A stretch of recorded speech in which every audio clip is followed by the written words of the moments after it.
The air in the tent was not merely air. It was a thick, breathing entity, a composite of things a human being was never meant to inhale.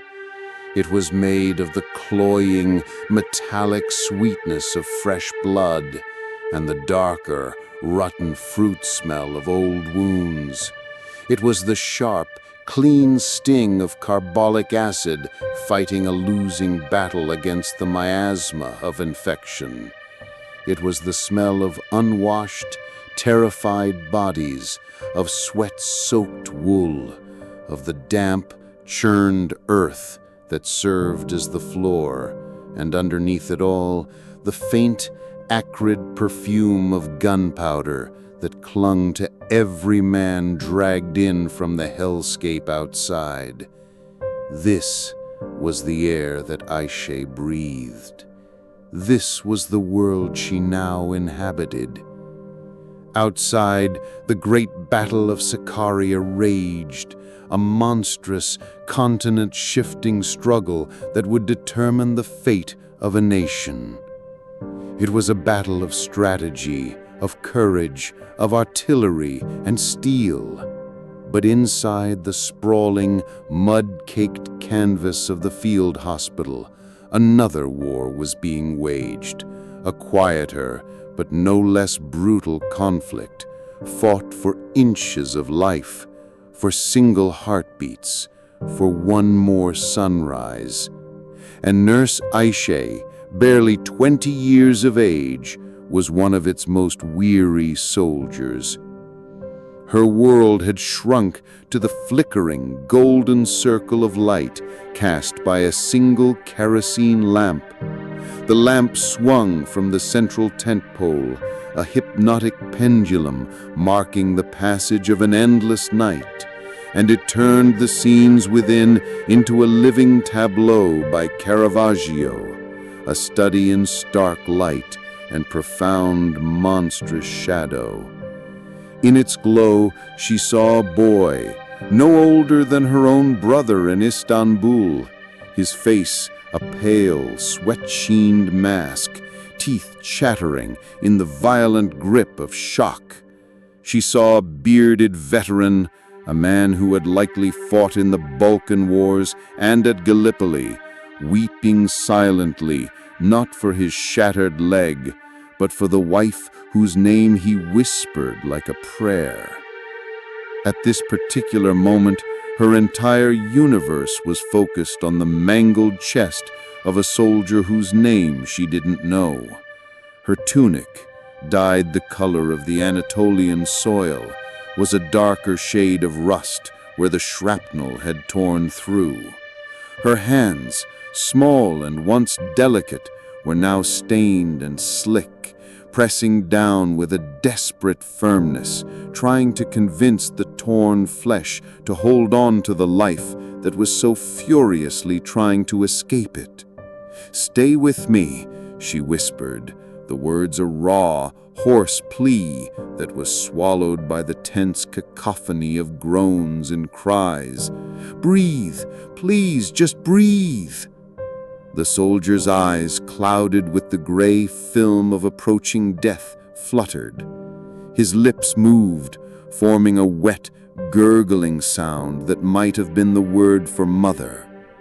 Ayşe felt a familiar cold dread snake its way up her spine. Her hands were fighting to close a physical wound, but she could feel a parallel tearing within her own soul, a hemorrhaging of the hope and idealism that had brought her here. She had arrived at the front believing in the sanctity of her mission, in the clean, noble power of healing. She was a healer, an angel of mercy in a white apron. But the girl who believed that was dying here on this mud floor, casualty by casualty, breath by agonizing breath. The night was far from over, and it held a horror for her that would eclipse all the others, a personal crucible that would burn away the last of the girl she had been and forge the woman she was forced to become.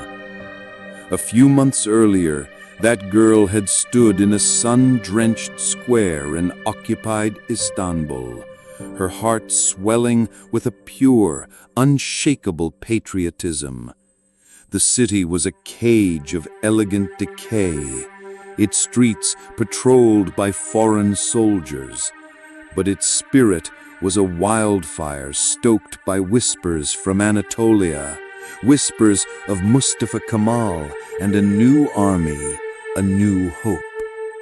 She had listened to a speaker, his voice ringing with defiance, and had felt a powerful calling as clear and true as a trumpet's note. Her father, a respected and pragmatic doctor, had seen the fire in her eyes. "This is not the world you read about in your books, Ayşe," he had told her one evening, his voice gentle but laced with a profound weariness.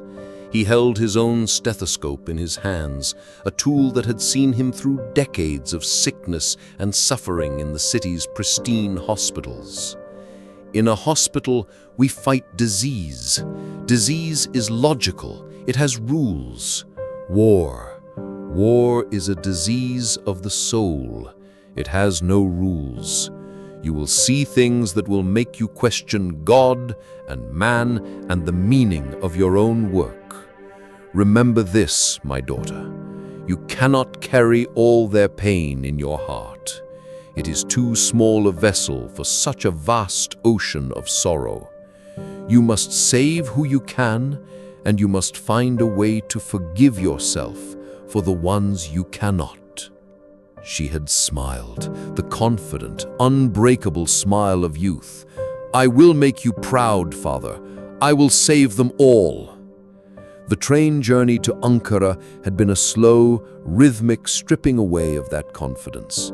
With every mile that carried her deeper into the heartland of the resistance, the world outside her window grew harsher, the colors leaching from the landscape until it was only the muted ochre of the plains under a vast, indifferent sky.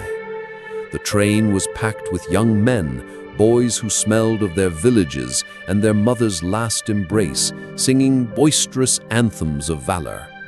Ayşe watched them, their faces alight with bravado, and saw the flicker of terror in their eyes when they thought no one was looking. She was going to save them.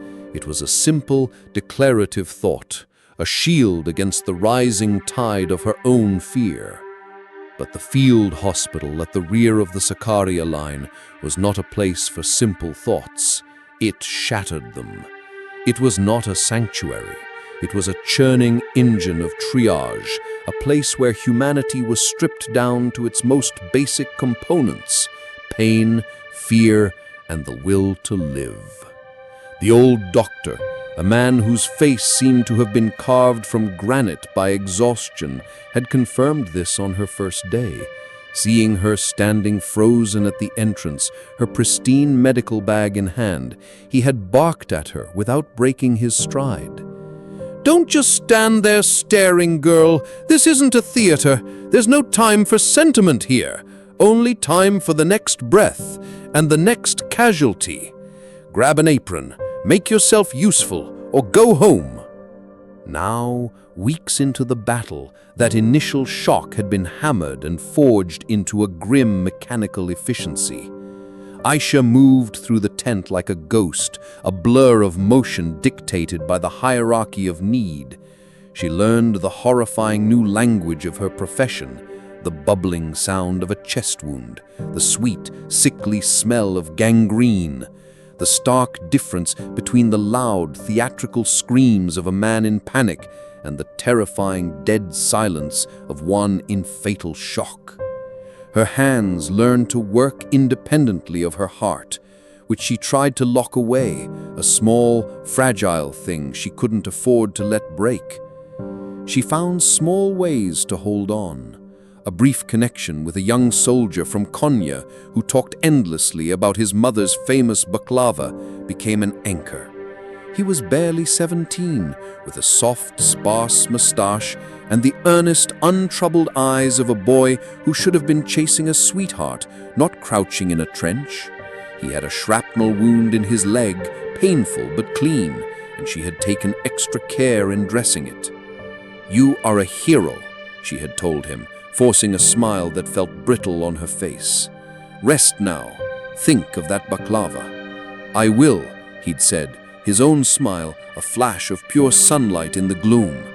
"When this is over, I will bring some for you and your family, nurse. I promise." These moments were dangerous. They punched small holes in the armor she was trying to build around her heart. They made the choices harder. And that night, the choices became impossible. A fresh wave of casualties, remnants of a catastrophic charge on a fortified Greek position, flooded the tent. The stretcher-bearers, their faces blank masks of fatigue, simply deposited their burdens on any available patch of floor and ran back out into the night. It was in this fresh tide of misery that Ayşe saw him again, the boy from Konya. He was no longer smiling. His eyes were wide, but not with the light of youth. They were wide with a primal, animal terror. Another shell had found his position while he was waiting for transport. His boyish face was gray, and his hands were clutching his abdomen, where a dark, wet stain was spreading rapidly across his tunic. At the exact same moment, another stretcher was laid beside him. On it was an older veteran soldier, his leg a mangled ruin of bone and flesh, nearly severed at the thigh. He was unconscious, his breath coming in shallow, ragged gasps. He was bleeding out, fast. Ayşe's training took over. Airway, breathing, circulation. The leg wound, as horrific as it was the more immediate threat to life. Tourniquet, pressure, elevate. She was about to move to the veteran when the boy from Konya whispered her name. "Nurse Ayşe, it hurts so much. My letter to my mother. Please, you must tell her I wasn't afraid." Then the old doctor's voice cut through the chaos like a whip crack. "Ayşe, the last syringe of morphine. 1 dose. That's all we have until morning, if the supply cart even makes it through." The world stopped.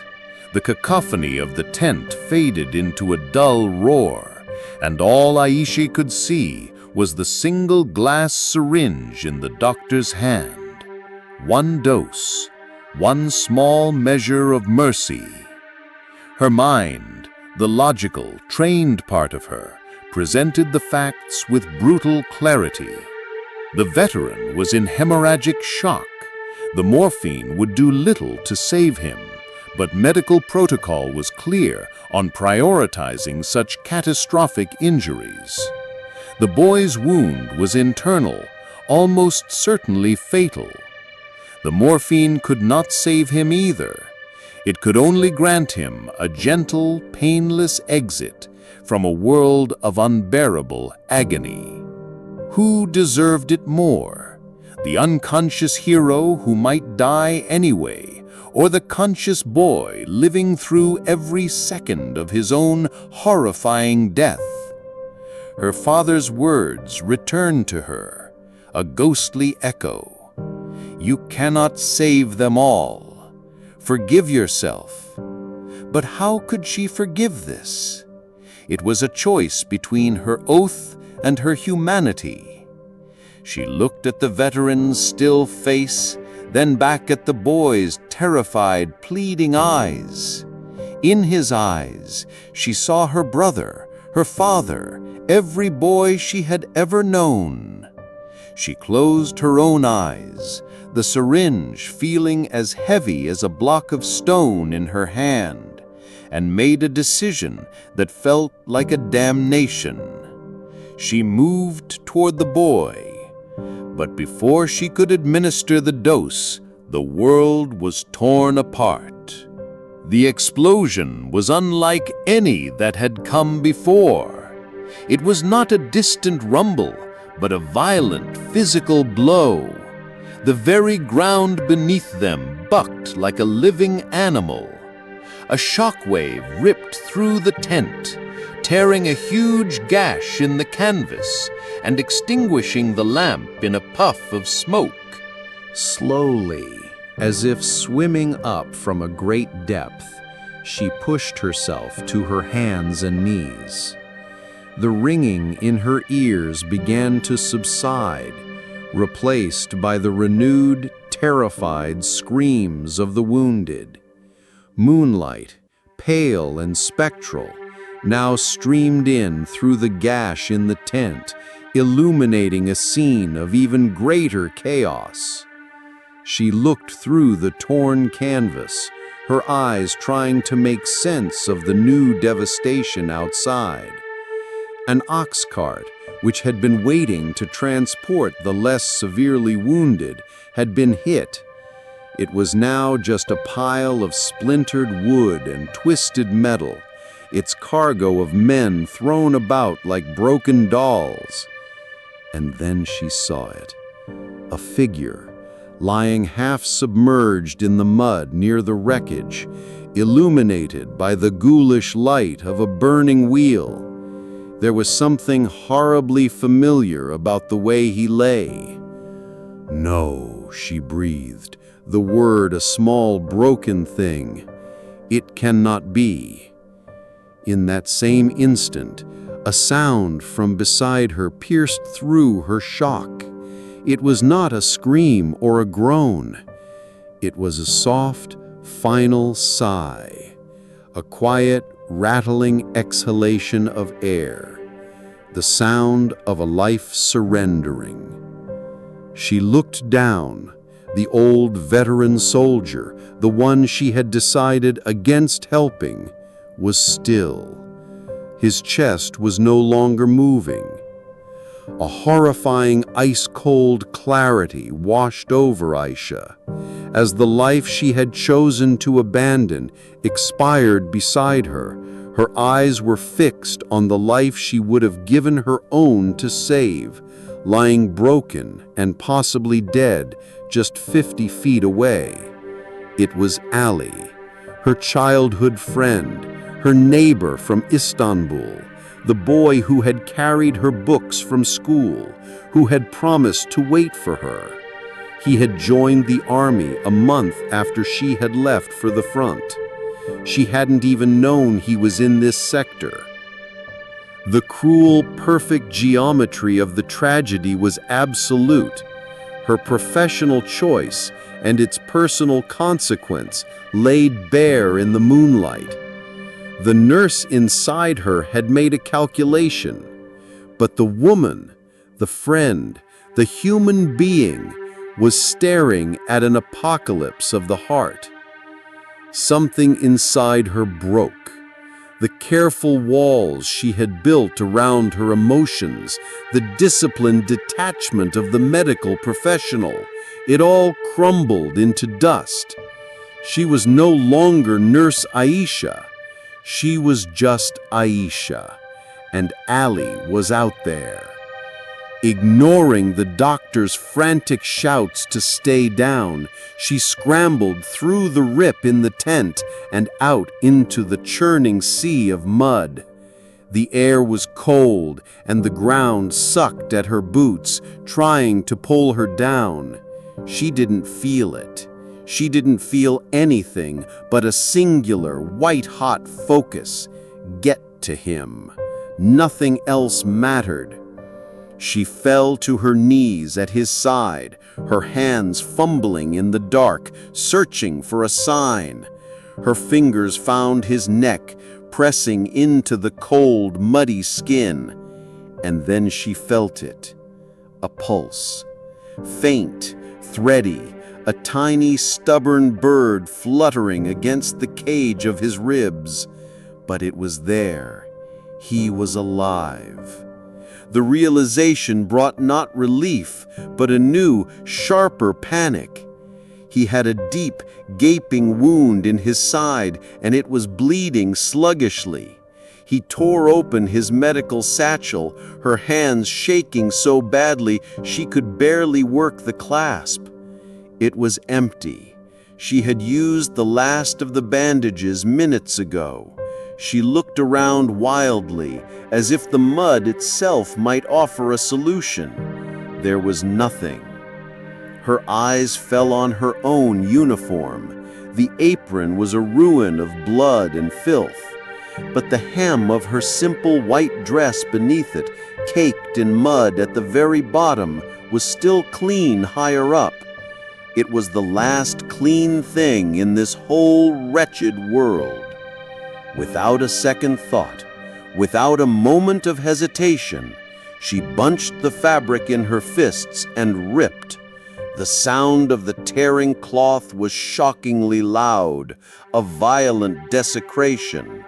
She tore a long, wide strip from the dress she had worn on the train from Istanbul, the dress that represented the hopeful girl she had been. It was a piece of her old self, her last connection to a world of order and cleanliness. She pressed the white fabric, this piece of her identity, into Ali's wound. She watched as the pristine white was instantly devoured by a spreading stain of deep, dark red. It was a terrible sacrament, a sacrifice of the symbol of the healer to perform the raw, desperate act of healing. She was no longer an angel in white. She was a desperate woman in the mud, fighting death with the clothes off her own back. With a strength she didn't know she possessed, she got her arms under Ali's shoulders and began to drag him. He was a dead weight, and with every step the mud fought her, trying to claim them both. She fell, got up, and pulled again, her breath coming in ragged, sobbing gasps. She was fueled by nothing but a primal, animal refusal to let him go. The first hint of dawn was a cruel gray smear on the eastern horizon when she finally got him inside the relative shelter of the tent. The artillery had fallen silent, and an exhausted, unnatural peace settled over the churned-up earth. Ayşe collapsed onto a wooden crate beside the stretcher where they had laid Ali. She did not know if he would live. She had done all she could. She took his hand, her small, blood-caked fingers lacing through his cold, limp ones, and finally allowed the darkness of exhaustion to take her. She awoke to the pale light of morning. Her neck was stiff, her body a single, unified ache. Her first conscious thought was of the hand she was holding. It was warm. She looked at Ali. His eyes were closed, his face ashen, but his chest was rising and falling in a slow, shallow, but steady rhythm. The sun that morning rose on a historic Turkish victory. The Greek army was in retreat. The nation would be saved. But as Ayşe sat there in the quiet, debris-strewn tent, the grand narrative of history felt like a distant, meaningless echo. Her victory was this: the warmth of a hand, the sound of a friend still breathing. Years later, in a bright, peaceful hospital garden in the new capital of Ankara, Ayşe, now the respected matron of nursing, watched a new generation of girls in crisp, white uniforms. They were like she had once been, full of ideals, their eyes shining with the desire to heal. A man with a noticeable limp, leaning on a handsome wooden cane, approached her. The faint, silvery line of a scar traced its way from his temple to his jaw. It was Ali. He stood beside her, watching the young nurses. "You taught them well," he said, his voice quiet. I tried to teach them what's in the books, and I tried to prepare them for what is not."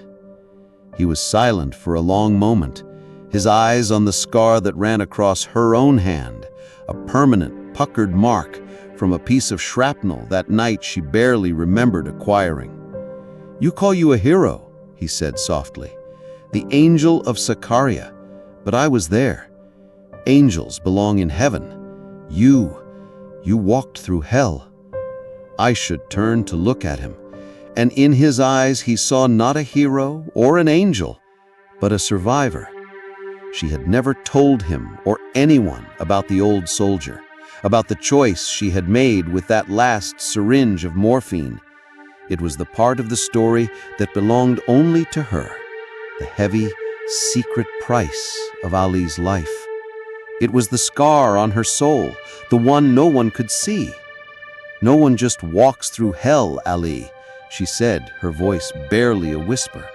"A part of you always stays behind." And in the silence that followed, they both understood. The war had ended long ago. The nation had been built. But for those who had been in the heart of the fire, the battle never truly ended. It simply became a quieter, more personal struggle, fought every day in the silent, scarred landscapes of memory.